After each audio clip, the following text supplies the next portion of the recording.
Hey everyone, I'm King. Welcome back to King Spade channel. So this video is about the pet system in the global server. The pet system in the global server is absolutely a game changer. It can help to improve your character a lot. In this video, I will break down all of the details that you need to know for the pet system. So be sure to watch the video until the end. Now disclaimer, the information in this video is based on the China and Japan server, which have similar version as to the global server, but it might contain mistranslation on my part, in which I try to avoid. And also the content might be different when it is implemented in a global server. With that being said, let's start. The pet system will be unlocked at level 50. After doing the pet system quest, you can then use the pet menu. Now, how to catch a pet? To catch or tame a pet, first open the pet menu. You can view the pet gallery by opening the pet menu at the menu screen. Select the pet that you want to capture from the pet gallery and move to its habitat. You can find the pet habitat at the pet summary. Once arrive at the location, use the pet radar item to enter the pet taming process. If there is a monster that can be captured nearby, you can start capture or taming the pet by tapping on the taming button. To capture the pet, you need to reduce its HP to 0. To reduce its HP, you need to press on the button that matches the color of the text or mark that appears on the screen. This way, you can deal damage to the monster. After reduce the monster's HP to 0, you then will successfully capture the pet. You will get the pet in a cage of any rarity: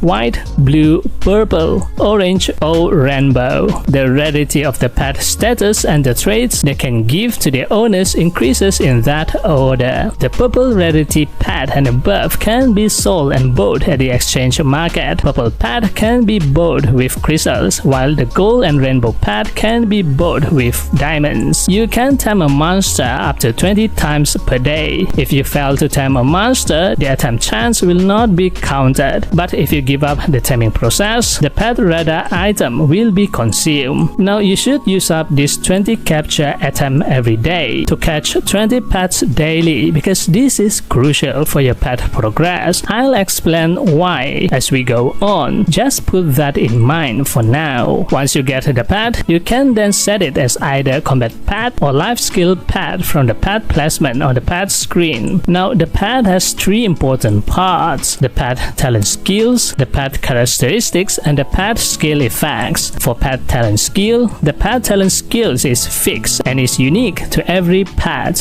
Here I categorize the pets according to the support, physical attack, and magic attack type talent skill.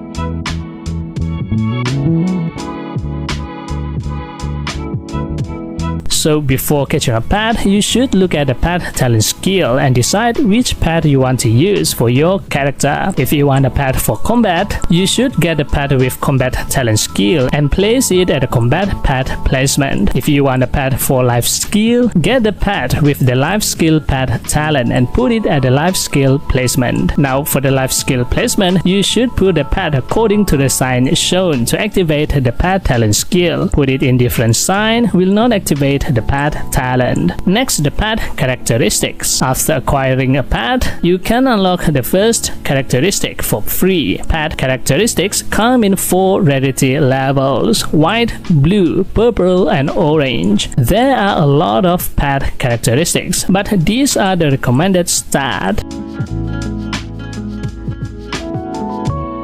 And this is all of the pet characteristics if you are interested to know.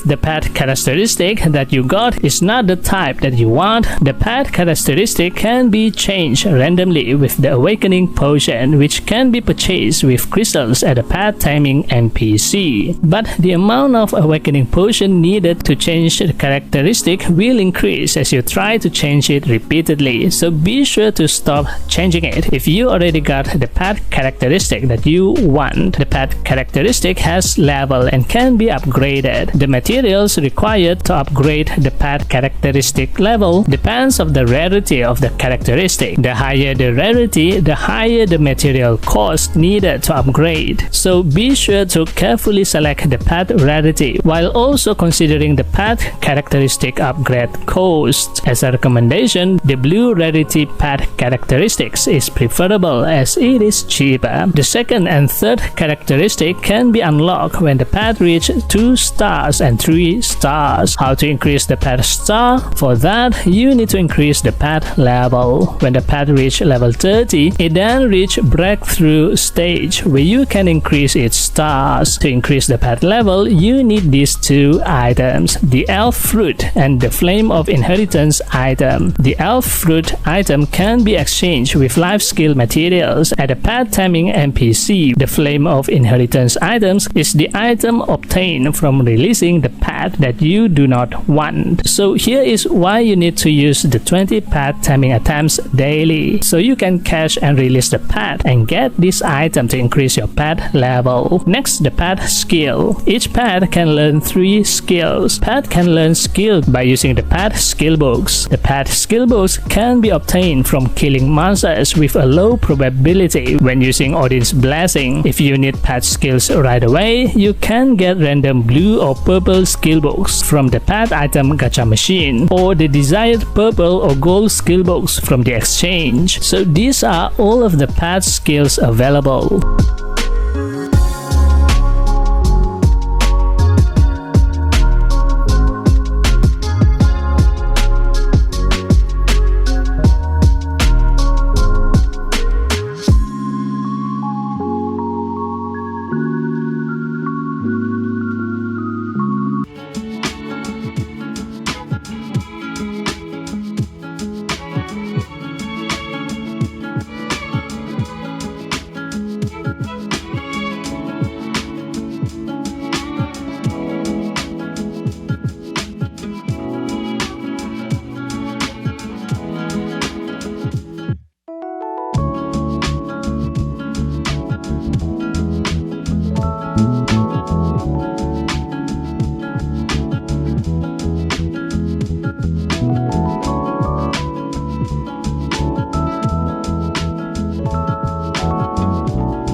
Now here is the tricky part. Learning a new pet skill will have a probability to replace the already learned pet skill, even though there are other pet skill slots that are still vacant. Yep, you heard it right. Such a bummer. So to reduce the risk of replacing the existing skill, first you can learn pet skills that are not useful. And after unlocking all of the slots with pet skills, then you can use the pet skill book that you want. This way, this will lower the risk of replacing the existing skill that you want. Now, the Mastering and the Dragonflight pet has a unique 4th skill that only this pet have. These skills are also at the risk of being replaced when learning new pet skill, so you may need a few of these pets if you decide to use them. A total of 6 pets can be used for combat pet, but only 1 pet can be deployed. The other 5 will be in standby. Only the deployed pet talent skill and the characteristic stat will affect the owner's stat, but all 6 of the pet skills will affect the owner. For example, here the deployed rocker pet has the dex skill, and the standby rocker pet also has the dex skill. The owner will benefit from both pet skill and added the total dex amount to the stat. Alright, that summarizes all you need to know about the pet system in ROX global version. For me, me, I think the global version pet system is 10 times better than the SEA version, especially on the chat pet skills. It will tremendously improve your character stats. If you have any questions, you can ask them in the comment section or join my Discord channel. I'll try my best to answer you. That's it for this video. This time video shoutout goes to... Thank you for always supporting me and this channel. If you like this video, give it a thumbs up and hit the subscribe button. And also don't forget to turn on the notification bell so you will be notified whenever I upload a new video. Thanks for watching and I'll see you in the next video. And as always, happy playing. Bye bye.